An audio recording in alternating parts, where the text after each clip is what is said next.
The Age of Consciousness, Part 1. Humanity has been evolving, moving along from age to age, from the Stone Age to the Bronze Age to the agricultural, industrial revolution, age of information, and we have just entered the age of consciousness. What does that mean, the age of consciousness? Well, that means that higher consciousness, that exalted awareness, understanding, wisdom, bliss, joy, will be available to everyone, not only reserved to the mystics, to the gurus, to the prophets and saints and monks dancing in their caves at night. Everybody is going to be able to access higher consciousness. Not unlike in the age of information, all information became available to everyone. A kid in South Africa can access all the information about diabetes as any doctor in America. It leveled the playing field, as in every age before. We always somehow level the playing field. Now we have entered the age of consciousness. Mystic says it started in 2012, and we're just now moving up the curve. And usually when there is changes, when there's massive monumental changes as we're going through right now, the old have to die and the new has to be born. You know, there's like a new birth. And during those changes, there's usually major disruption. The old paradigm shifts and change.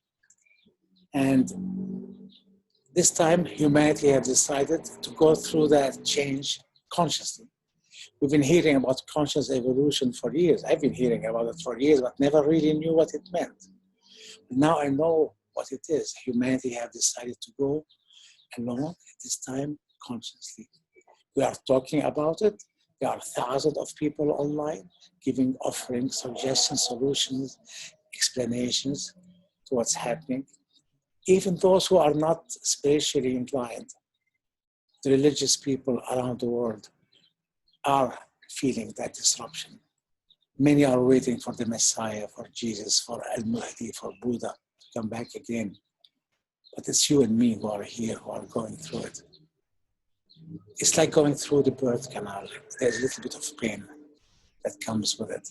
But if we are aware of what's happening and consciously surfing the chaos, we can get to the other side with less personal disruption, less pain, and actually we will benefit from this amazing change that's happening. 4 years ago, we were in America, me and Rowan, with our friends and team. We were promoting a new company called Atopia and SacredCommerce.com, a company dedicated to the purpose of supporting spiritual entrepreneurs to take their vision all the way to fruition, to monetization. And we were going around with badges on saying, disrupt yourself. And I've been telling everybody, disrupt yourself, change, disrupt yourself before something or someone will disrupt you. Health crisis, financial crisis, relationship crisis, we are going to be forced to change. And I didn't really know much about what that meant. It was a great marketing tool to add to our work. But now I understand what it meant. We came back home after that tour, and a few months after, everything in our reality paused. Our businesses, our fundraising, the new stuff we're creating, our relationship, partnerships, nothing went wrong, nothing went bad, but there was a pause on everything. And I went crazy for a while. I tried every trick in the book, and I know many tricks. Nothing worked like before. Everything stops. And I knew I had to find something new, but I didn't know what to do. I was starting to get depressed, sleeping 16 hours a day almost. Then Rowan came one night and she said, you know what, Ayman? I think we have been telling everybody, disrupt yourself, and we forgot to disrupt ourselves. I didn't know if to laugh or to cry, but nuclear explosion went through in my brain. And I was so relieved that, God, I got it. And we both sat down for a few months, and then for a whole year traveling around the world with no real direction where we're going. From place to place, meeting friends, reconnecting with family and some of our fans.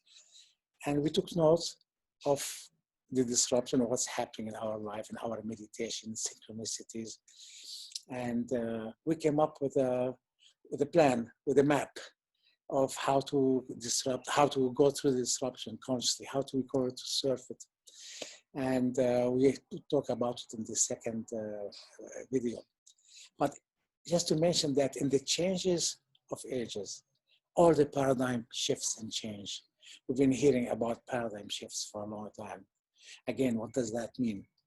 Well, that means that the way things used to work, is it the economical paradigm or political or medical or educational, all of those, the way we do things are changing.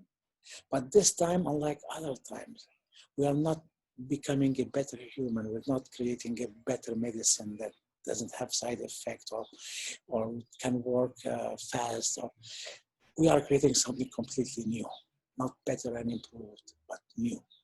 This is really hard. It's easy, simple to understand, but it's really hard really to really understand and comprehend. Am I going to become a better Ayman, more understanding, more loving, smarter? Yes, but no, I'm going to become new. The world is going through transcendence. The world is going at some kind of ascending or shifting, or we are becoming a new humanity. We are birthing a new humanity with a new democracy, with a new mythology, with a new ecology, new. Those paradigms are shifting already in front of our own eyes. And we'll talk more about it in video number 5, I think, or 4.